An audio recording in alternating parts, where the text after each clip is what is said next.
Bonjour chez Kamdem. Bonjour. Depuis quelques années, les réseaux sociaux ont connu une ascension fulgurante au Cameroun, à tel point que de nouvelles expressions ont vu le jour, notamment celle de community manager. Qu'est-ce que c'est? Alors, le community management, en réalité, c'est un métier qui est lié au marketing digital, l'une des branches qu'on appelle le community management.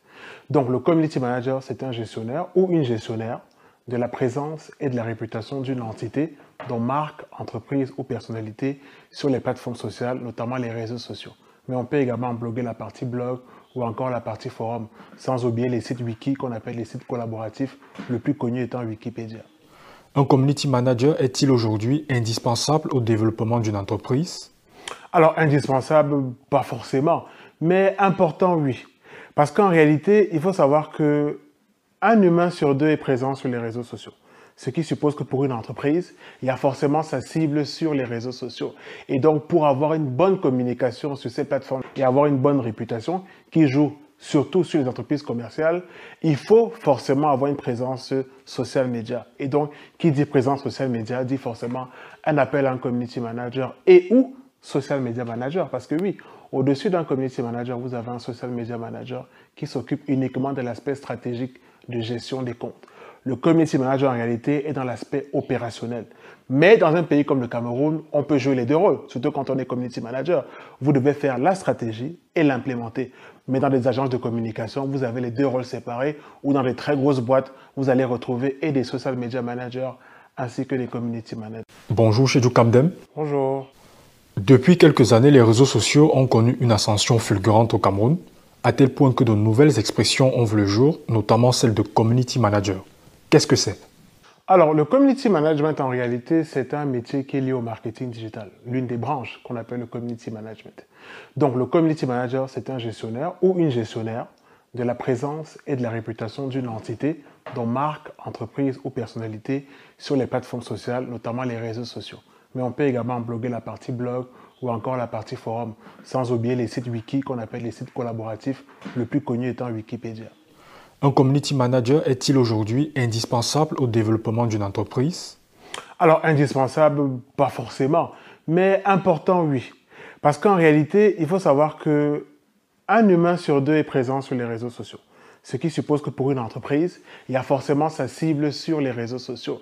Et donc, pour avoir une bonne communication sur ces plateformes et avoir une bonne réputation qui joue surtout sur les entreprises commerciales, il faut forcément avoir une présence social media. Et donc, qui dit présence social media dit forcément un appel à un community manager et ou social media manager. Parce que oui, au-dessus d'un community manager, vous avez un social media manager qui s'occupe uniquement de l'aspect stratégique de gestion des comptes.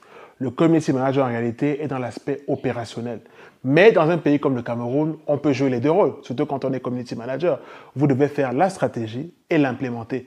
Mais dans des agences de communication, vous avez les deux rôles séparés, ou dans des très grosses boîtes, vous allez retrouver et des social media managers ainsi que des community managers. Jusqu'à une certaine période, on a eu l'impression que le mot influenceur était encore plus ou moins mal perçu au sein de nos communautés. Qu'est-ce qui explique cela? Alors, mal perçu, oui, parce qu'en réalité, il y avait déjà une mauvaise définition du mot influenceur, parce qu'on se limitait beaucoup à la taille de communauté.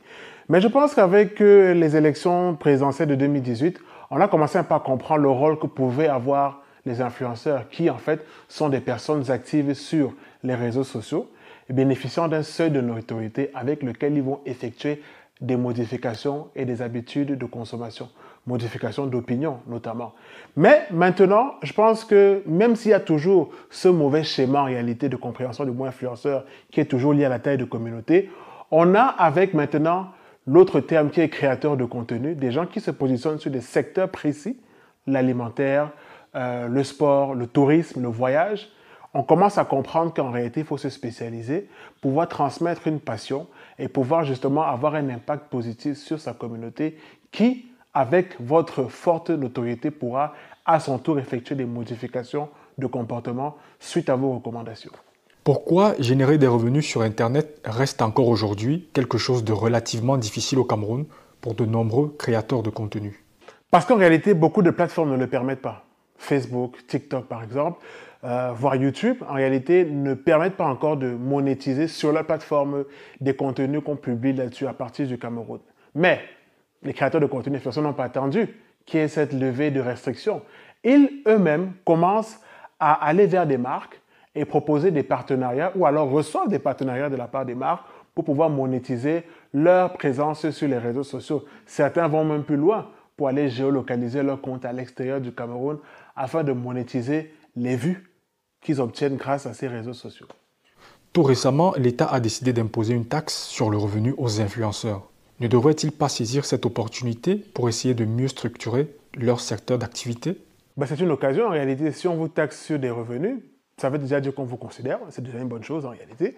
Maintenant, ça peut être l'occasion maintenant de vraiment poser les bases du métier d'influenceur à travers les entités compétentes et autorisées pour pouvoir justement dire, OK, nous, notre métier, c'est ça. Est-ce que vous pouvez maintenant aller vers les réseaux sociaux, faire un plaidoyer pour lever dans ces restrictions, pour nous permettre d'avoir davantage de revenus pour pouvoir payer ces impôts liés à notre métier. Il y a quelques jours, la responsable TikTok des politiques publiques en Afrique centrale et de l'Ouest était au Cameroun.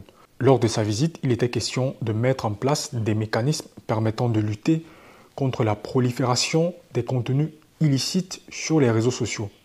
Pensez-vous que cette démarche peut aboutir au Cameroun? Alors oui, lors de la réunion qu'on a effectivement eue, c'était un échange assez fructif avec le président du Conseil national de la communication.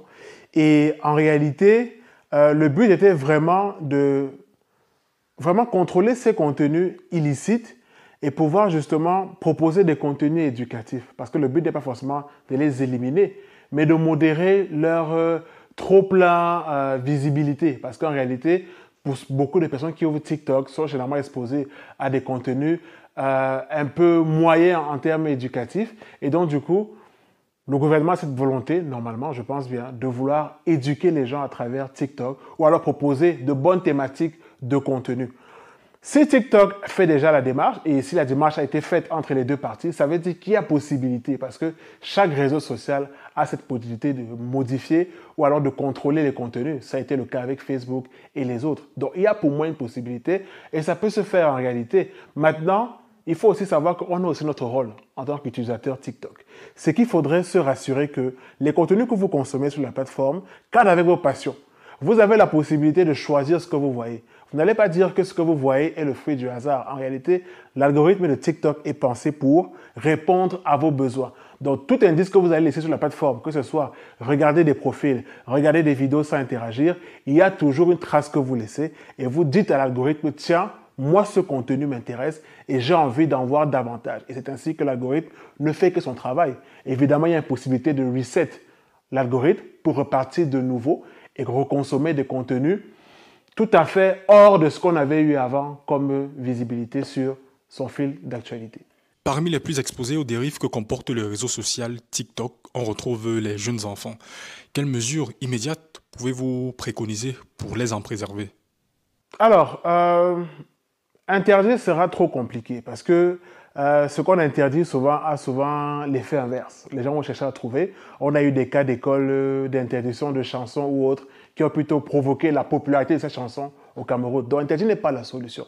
En revanche, commencer des cours d'éducation sur les réseaux sociaux, dès pour moi le secondaire serait très intéressant parce que le fait n'est pas de dire aux gens de ne pas aller sur TikTok. La preuve, TikTok est ouvert aux gens à partir de 13 ans. Donc, techniquement, on estime qu'à être adolescent, on peut aller sur TikTok. Maintenant, sur la plateforme, il y a le contrôle parental. Beaucoup de parents, ne connaissant pas déjà utiliser TikTok, n'ont peut-être pas idée de cette option. Pourtant, elle existe même sur Instagram. On peut contrôler ce que notre adolescent ou notre enfant voit sur TikTok.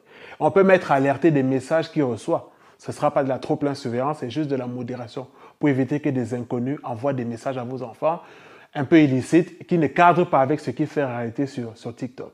Maintenant, en tant qu'utilisateur même, on peut aussi nous-mêmes être exposés à de bons contenus, d'où peut-être le partenariat qui sera fait avec TikTok, de pousser davantage des créateurs de contenus positifs et éducatifs qui proposent des contenus valorisants sur le pays ou alors à valeur ajoutée pour les élèves ou encore même les étudiants.